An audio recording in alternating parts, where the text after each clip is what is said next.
Good day and welcome to Big Bad Tech. I'm your instructor Jim Pytel, and today's topic of discussion is series complex impedances. Our objective is to learn to calculate the total impedance of an inline or series arrangement of complex impedances. This lecture operates under the presumption the viewer has more than passing familiarity with complex number math and the calculation of resistive, capacitive, and inductive complex impedances as illustrated in the preceding lectures, available at the Big Bad Tech channel. If you haven't watched these lectures yet, or only dim and recall their contents, please take the time to do so now. During the course of the Basic Electronics 1 DC Circuit Analysis playlist, also available at the Big Bad Tech channel, recall we had numerous occasions to acquaint ourselves with a DC analysis of series arrangements of resistors. This lecture is merely an extension of this much earlier discussion into the realm of AC circuit analysis incorporating reactive elements like capacitors and inductors. As such, I'm going to skip a lot of the superfluous discussion and get straight to the point. Let us begin. Complex impedances in series or inline arrangements add up. You don't need a formula to remember this fact, although you do need to take into account two additional rules when dealing with complex impedances. One, you need to calculate the complex impedance of elements comprising the series relationship at that specific frequency, and two, one must take into account the angles of those complex impedances comprising the series relationship during the addition process. Long story short, direction matters, and if you forget this fact, you will fail. Allow me to demonstrate. Consider the series or inline relationship of a 200 ohm resistor and a 530.5 millihenry inductor subjected to sinusoidal AC voltage with a frequency of 60 Hz. We need to convert these individual components to complex impedances and then add them up. The 200 ohm resistor is a complex impedance of 200 ohms at an angle of 0 using polar format. You don't need a formula to calculate resistive complex impedance. All you do is take the resistance value and stick at an angle of 0 degrees behind it and call it good. Illustrated on an impedance diagram, the resistor has a magnitude of 200 ohms and is pointed entirely in the real horizontal positive x direction. The inductor necessitates a slightly more involved calculation. The complex impedance of an inductor is 2 pi FL at an angle of positive 90 degrees. Substituting in our given values into the equation, we arrive at an inductive impedance of 200 ohms at an angle of positive 90 degrees.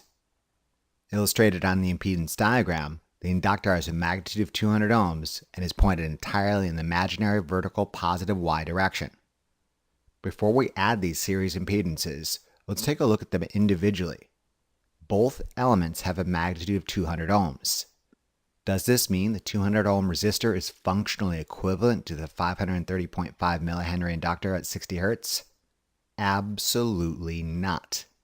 They are entirely different entities, and the impedance diagram clearly illustrates that they are pointed in two totally different directions. Again, you must always take into account direction, and the moment you forget to take into account direction is the moment you fail. When we add ZR plus ZL, we arrive at a value of 282.8 ohms at an angle of 45 degrees. When illustrated on the impedance diagram, ZT, the total impedance of the series relationship of two elements, appears to be kind of a 50-50 mix of the resistive and inductive nature of these two elements.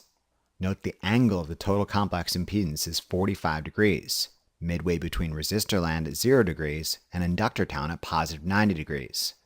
This is to be expected given the equal magnitudes of both the resistive and inductive elements comprising this relationship. This balanced condition, however, is only true at 60 Hz. Consider if we dropped excitation frequency in half to only 30 Hz.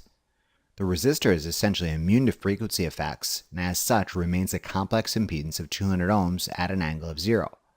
The inductor, being a reactive element, however, must take into account this reduction in frequency. Substituting our given values into the equation, we arrive at an inductive impedance of 100 ohms at an angle of 90 degrees. Illustrated on the impedance diagram, the inductor is still pointed entirely in the vertical imaginary positive y direction, only its magnitude has been cut in half. When we add ZR plus ZL, we arrive at a value of 223.6 ohms at an angle of 26.6 degrees. When illustrated on the impedance diagram, ZT, the total impedance of the series relationship at 30 Hz, appears to be hugging the real horizontal positive x-axis, indicating this series relationship does have some slightly inductive characteristics. However, it's primarily resistive in nature. This makes sense given our inductive complex impedance dropped and our resistive impedance remained the same. This condition, however, is only true at 30 Hz. Consider if we raised the excitation frequency to 120 Hz, twice our initial value.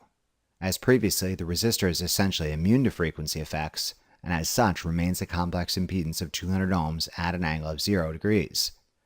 The inductor, being a reactive element, however, must take into account this increase in frequency. Substituting our given values into the equation, we arrive at an inductive impedance of 400 ohms at an angle of positive 90 degrees.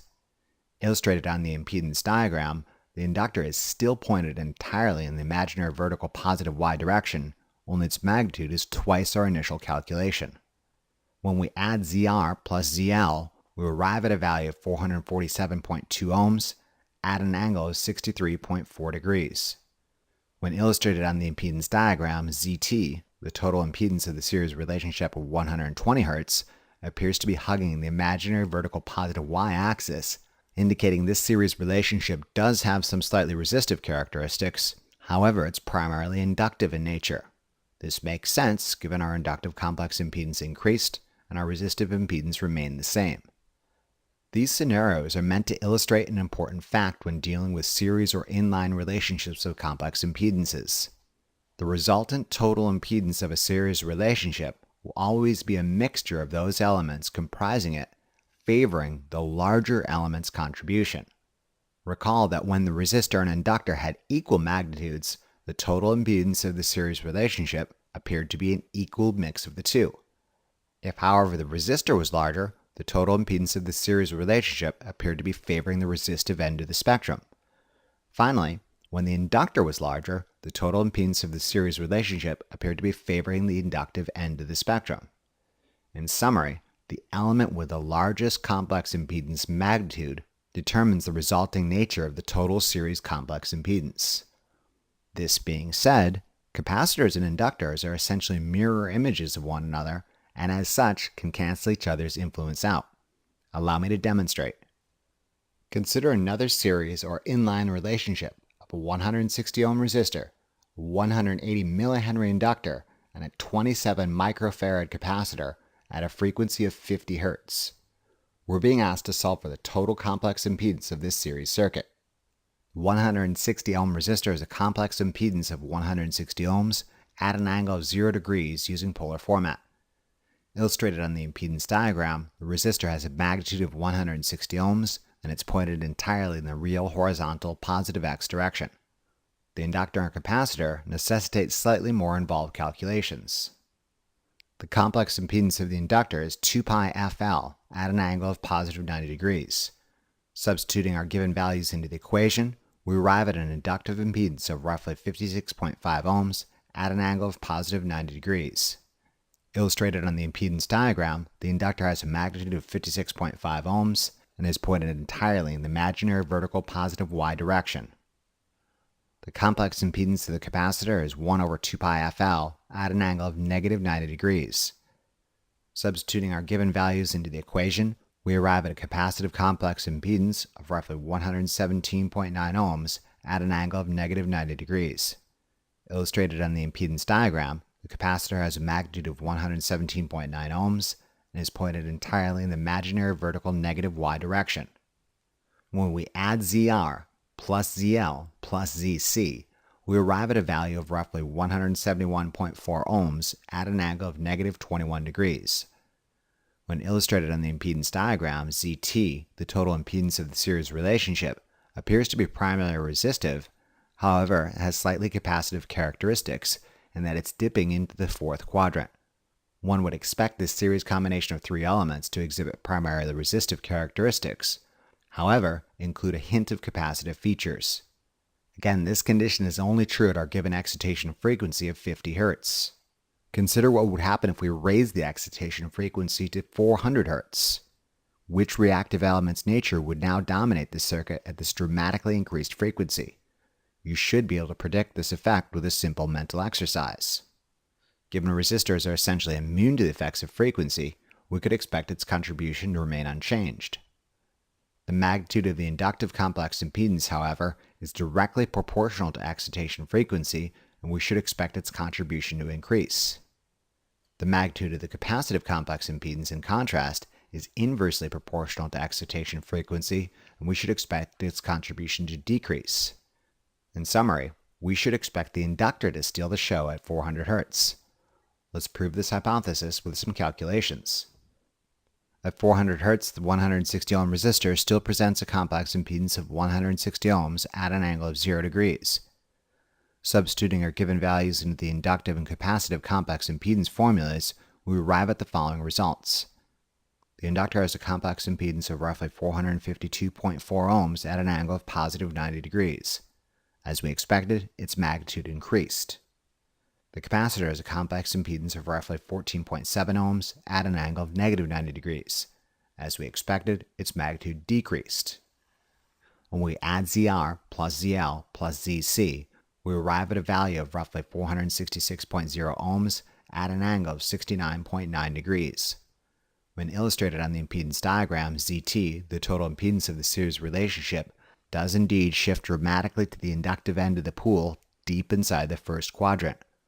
One would expect the series combination of three elements to exhibit largely inductive characteristics at this dramatically increased frequency.